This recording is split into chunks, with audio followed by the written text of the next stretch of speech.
जय हिंद दोस्तों। Recently civil services prelims exam organise किया गया था और ज्यादातर यूपीएससी एस्पिरेंट अभी उसी एग्जाम के रिजल्ट की वेट कर रहे हैं। मोस्ट प्रॉब्ली आज या कल में वो रिजल्ट भी आपके सामने आ ही जाएगा। लेकिन इस सब के बीच यूपीएससी ने कुछ नई वैकेंसीज नोटिफाई की। ये नोटिफिकेशन मई के मंथ में ही आया था और 12 जून मतलब 3-4 दिन बाद ये नोटिफिकेशन क्लोज हो जाएगा, मतलब आप इन पोस्ट के लिए अप्लाई नहीं कर पाएंगे, इसलिए आपके पास टाइम बहुत कम है।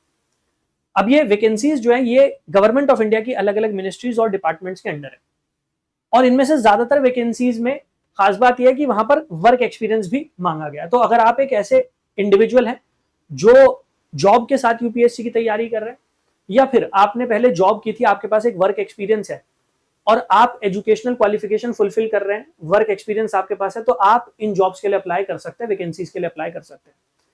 एक और बहुत बड़ा फायदा यह है कि यहां पर अभी तक यूपीएससी ने यह नहीं नोटिफाई किया है कि कोई रिटन एग्जाम आपको देना पड़ेगा।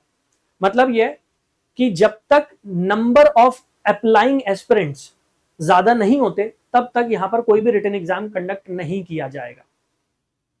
डायरेक्टली आपकी एजुकेशनल क्वालिफिकेशन, आपके एक्सपीरियंस को देख के आपको शॉर्टलिस्ट कर लिया जाएगा और उसके बाद आपको डायरेक्टली इंटरव्यू के लिए कॉल किया जाएगा, प्रोवाइडेड जो लोग अप्लाई कर रहे हैं वो नंबर कम है। अगर वो नंबर ज्यादा हुआ तो डेफिनेटली एक रिटन एग्जाम यूपीएससी कंडक्ट करवाएगी।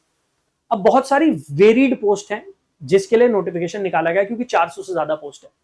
अगर आप रिजर्व कैटेगरी से बिलोंग करते हैं तो आपको ये फॉर्म फिल करने के लिए कोई पैसा नहीं देना, लेकिन अगर आप जनरल कैटेगरी या ईडब्ल्यूएस कैटेगरी से तो 25 रुपीज देकर आप ये फॉर्म भी फिल कर सकते हैं।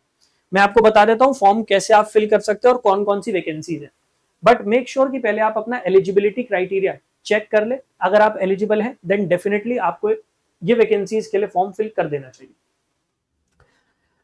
ये नोटिफिकेशन है, ये आपको यूपीएससी की वेबसाइट पर मिल जाएगा। तो जब आप यूपीएससी की वेबसाइट पर जाएंगे वहां पर व्हाट्स न्यू का कॉलम आता है, वहां पर यहां सेंटर में एडवर्टाइजमेंट नंबर 6 2025 ये है वो एडवर्टाइजमेंट जिसमें ये सारी वैकेंसीज नोटिफाई की गई। अब अगर मैं सबसे पहली वैकेंसी की बात करता हूं, 2 vacancies for the post of legal officer. ये आप में से ज्यादातर एस्पिरेंट्स के लिए नहीं है क्योंकि यहाँ पर एज क्राइटेरिया 50 ईयर्स है और आपको आपका जो वर्क एक्सपीरियंस सीख किया जा रहा है वो 10 साल है। तो ज्यादातर एस्पिरेंट्स इसके लिए तो क्वालिफाइड नहीं होंगे, तो ये आपके लिए ज्यादा काम की नहीं है वैकेंसी।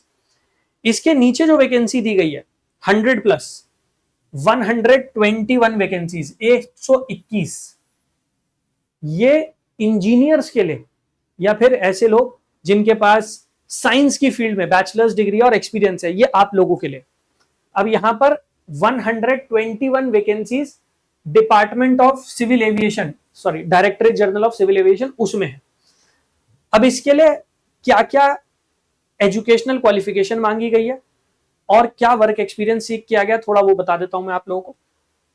7th पे कमीशन के अंडर जो लेवल 10 पे स्केल होता है, मतलब लगभग 1 लाख रुपए वाला पे स्केल है ये, जहां पर इन हैंड सैलरी 75-76,000 के अराउंड आपको मिल जाएगी।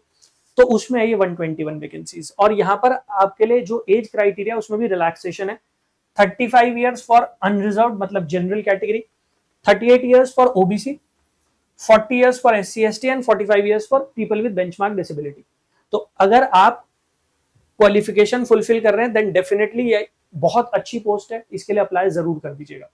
अब यहाँ एजुकेशनल क्वालिफिकेशन क्या है? Degree in engineering, in civil, mechanical, computer science, information technology, aeronautical, electrical या फिर electronics discipline from a recognised university. तो या तो आप एक इंजीनियर हो और civil, mechanical, electrical, aeronautical, computer science इसमें आपने अपनी बीटेक की, या फिर masters degree in science in subjects of electronics और physics from a recognised university, या फिर BSc degree from a recognised university और इक्विवेलेंट विद फिजिक्स और electronics as subjects.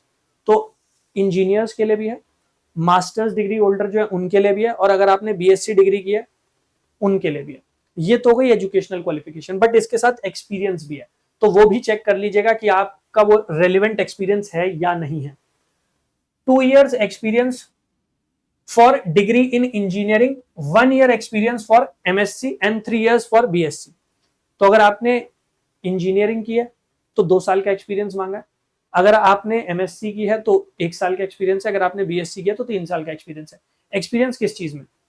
Air traffic control with aerodrome control और approach control, या फिर licensing of aerodromes और flight crew और एयर ट्रांसपोर्ट, या फिर थर्ड है management of airside operations of major और international civil airport, aircraft flying with commercial pilot licence, या फिर aircraft flying in defence services, और flight operations department of scheduled airlines, या फिर एरोड्रोम डिजाइन एंड प्लानिंग। अगर आपके पास ये क्वालिफिकेशंस हैं, अगर आपके पास वर्क एक्सपीरियंस है इन रिलेवेंट फील्ड में, तो आप जरूर अप्लाई कर सकते हैं। यहां पर यह भी कहा गया the period of required experience may also be considered by combining experience in more than one field listed above. तो अगर आपने एक से ज्यादा फील्ड में काम किया है तो कंबाइन करके आपका वर्क एक्सपीरियंस जो है वो कैलकुलेट किया जाएगा।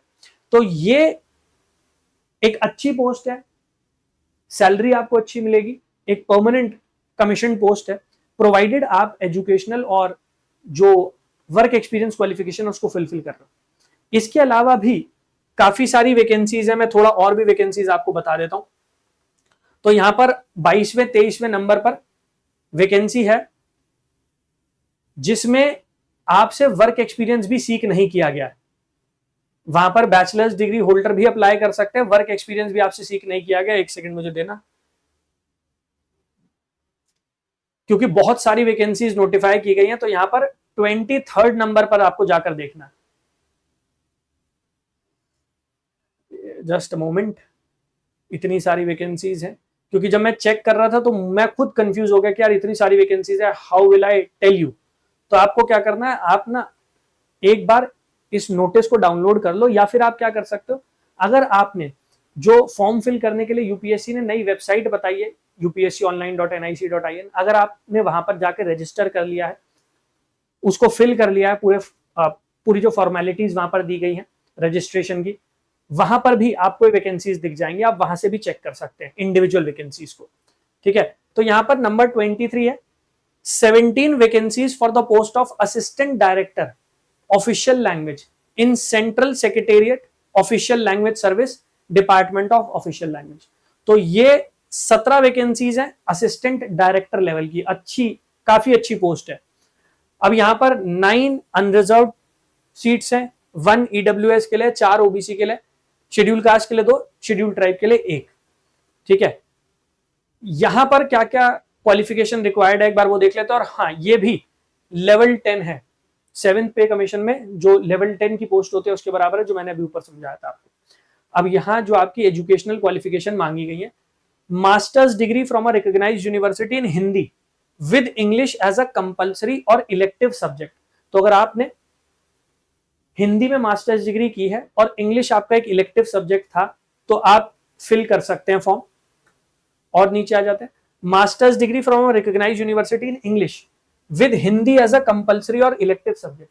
तो मतलब अगर आपने मास्टर्स डिग्री हिंदी में किया या इंग्लिश में किया और उसके साथ साथ आपके पास कंपल्सरी इलेक्टिव सब्जेक्ट में दूसरा सब्जेक्ट था, मतलब अगर आपने हिंदी में किया तो आपके पास इंग्लिश था, इंग्लिश में किया तो आपके पास हिंदी था, तो ये पोस्ट आपके लिए, वैकेंसी आपके लिए, आप इसे फिल कर सकते हैं। लेकिन यहां पर भी आपसे वर्क एक्सपीरियंस जरूर मांगा गया, और वर्क एक्सपीरियंस जो है वो है 3 years एक्सपीरियंस ऑफ यूजिंग और applying terminology in Hindi and translation work from English to Hindi, या फिर 3 years experience of teaching in Hindi and English और रिसर्च इन हिंदी और इंग्लिश अंडर सेंट्रल गवर्नमेंट। तो अगर आप एक रिसर्च स्कॉलर है, 3 साल से रिसर्च कर रहे हैं सेंट्रल गवर्नमेंट स्टेट गवर्नमेंट के अंडर, या फिर आप एक टीचर है जो सेंट्रल गवर्नमेंट या स्टेट गवर्नमेंट के अंडर पढ़ा रहे हैं, 3 साल का एक्सपीरियंस है आपको, और ऊपर वाली एजुकेशनल क्वालिफिकेशन आप फुलफिल कर रहे हैं, देन डेफिनेटली आप अप्लाई कर सकते हैं, और आपको अप्लाई कर देना चाहिए। अच्छी पोस्ट है, सेंट्रल गवर्नमेंट के अंडर है, जहां पर एक परमानेंट जॉब और उसके साथ साथ आपको ये भी अपॉर्चुनिटी मिल जाएगी कि आप उसके साथ साथ भी अगर अपनी तैयारी जारी रखना चाहते हैं तो आप रख सकते हैं। ठीक है, ऐसे ही वैकेंसी नंबर 24 है 20 vacancies for the post of drug inspector in central drug standard control organisation department of health and family welfare. अब यहां पर जब आप नीचे आ जाएंगे तो यहां कोई एक्सपीरियंस सीख नहीं किया गया। लेवल 8 पे मैट्रिक्स में लेवल 8 की पोस्ट है, अनरिजर्व्ड मतलब जनरल कैटेगरी 30 इयर्स तक अप्लाई कर सकते हैं, ओबीसी 33 इयर्स तक, एससी एसटी 35 इयर्स तक। अब जब आप यहां नीचे आ जाएंगे तो यहां सिर्फ और सिर्फ एजुकेशनल क्वालिफिकेशन है यहाँ पर कोई वर्क एक्सपीरियंस सीख नहीं किया गया आप लोगों से। बैचलर्स ऑफ इंजीनियरिंग या टेक्नोलॉजी इन बायोमेडिकल और केमिकल और मैकेनिकल और इलेक्ट्रिकल या इलेक्ट्रॉनिक्स और इंस्ट्रूमेंटेशन और बायोटेक्नोलॉजी, या फिर बैचलर्स डिग्री इन फार्मेसी और फार्मास्यूटिकल साइंस अगर आपने बी फार्मा भी किया, और माइक्रोबायोलॉजी और biochemistry chemistry life sciences from a recognised university. तो ये पोस्ट ना केवल इंजीनियर्स के लिए, बल्कि अगर आपने बैचलर्स किया है फार्मेसी में, फार्मास्यूटिकल्स में या केमिस्ट्री में या लाइफ साइंसेज में, तो आप लोग भी एलिजिबल हैं, और इसके साथ कोई भी वर्क एक्सपीरियंस सीख नहीं किया गया है। तो बहुत अच्छी वैकेंसीज, बहुत अच्छी अपॉर्चुनिटी आप लोगों को मिल रही है, जहां आप एक प्लान बी सीख करते हैं यूपीएससी की तैयारी के साथ साथ, वो प्लान भी हो सकता है, और प्लान भी नहीं, कई लोगों के तो प्लान ए बन जाएगा। ये इतनी अच्छी पोस्ट होने वाली है आप लोगों के लिए। तो अगर आप एजुकेशनल क्वालिफिकेशन, वर्क एक्सपीरियंस की क्वालिफिकेशन फुलफिल कर रहे हैं, डेफिनेटली अप्लाई कर दीजिएगा।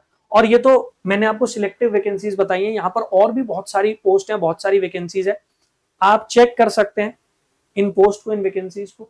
यहाँ पर अपनी एजुकेशनल क्वालिफिकेशन के अकॉर्डिंग आप चेक कर सकते हैं, एक्सपीरियंस के अकॉर्डिंग चेक कर सकते हैं, और फिर फॉर्म को फिल कर सकते हैं। फॉर्म फिल करना कहाँ पर है? यूपीएससी ने ऑनलाइन फॉर्म फिलिंग के लिए एक नया पोर्टल बना दिया, उसको लेकर मैंने एक वीडियो रिलीज की थी, आप उसको देख सकते हैं। वहां पर मैंने बताया कि कैसे आपको फॉर्म फिल करना है, या फिर कैसे पहले आपको पोर्टल पर रजिस्टर करना है। सो upsconline.nic.in, पहले वहां जाकर आपको रजिस्टर करना है। रजिस्टर करने के बाद वहां पर आप ये पोस्ट, इनसे रिलेटेड जो फॉर्म ओपन हुआ है उसको आप फिल कर सकते हैं। मेक श्योर 12 तारीख आखिरी डेट है, तो आज या कल में जरूर अपनी एलिजिबिलिटी क्राइटेरिया को चेक करके फॉर्म फिल कर दीजिएगा if you are eligible. Miss मत कीजिएगा, क्योंकि बहुत रेयरली ऐसी अपॉर्चुनिटीज यूपीएससी की तरफ से आती हैं जहां पर आपको इतनी अच्छी जॉब्स मिलने वाली हो। So it is a good plan B for you guys. इसके अलावा वो बच्चे जो फ्रेशर्स हैं, अप्लाई नहीं कर पाएंगे, आप लोग यूपीएससी की तैयारी कर रहे हैं, आपको अपनी तैयारी में कोई भी हेल्प चाहिए, कोई भी हेल्प, आपको एक प्रॉपर गाइडेंस चाहिए, या फिर आप स्ट्रैटेजी बनाना चाह रहे हैं एग्जाम की, वो स्ट्रैटेजी आपको समझ में नहीं आ रही है, कहाँ से शुरुआत करें, कौन सी बुक्स पढ़ें, कैसे आंसर राइटिंग की जाएगी, if you need any sort of help, feel free to reach out. आप टेलीग्राम पर मुझे रीच आउट कर सकते हैं। ये रही मेरी टेलीग्राम आईडी, मैं आपको टेलीग्राम आईडी बता दूं। सो अंकित सर _UPS, ये मेरी पर्सनल टेलीग्राम आईडी है, यहाँ पर आप मुझे रीच आउट कर सकते हैं। जितनी भी हेल्प होगी मेरी साइड से मैं करने की पूरी कोशिश करूंगा। इसके अलावा आप टेलीग्राम चैनल को भी ज्वाइन कर सकते हैं, mains answer writing by Ankit sir.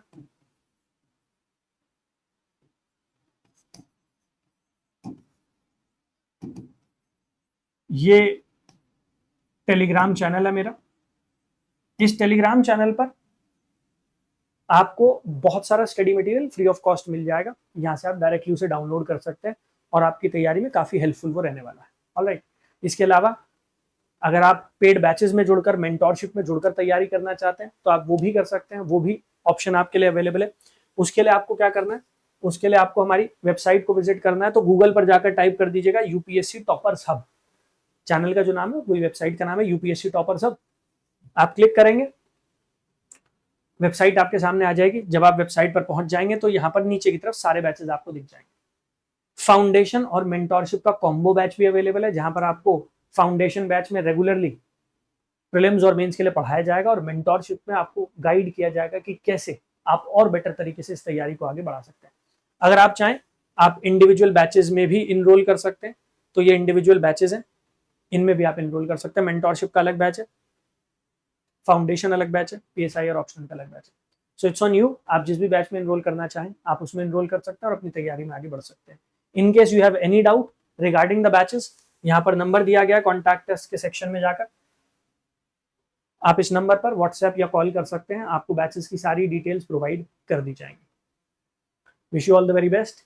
I hope आपका रिजल्ट अच्छा है, इस साल आपको मेंस लिखने का मौका मिले, और अगर रिजल्ट आपके फेवर में नहीं भी रहता, don't be discourage, don't be disheartened.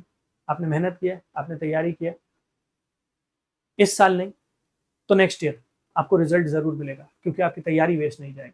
Alright, thank you, जय हिंद।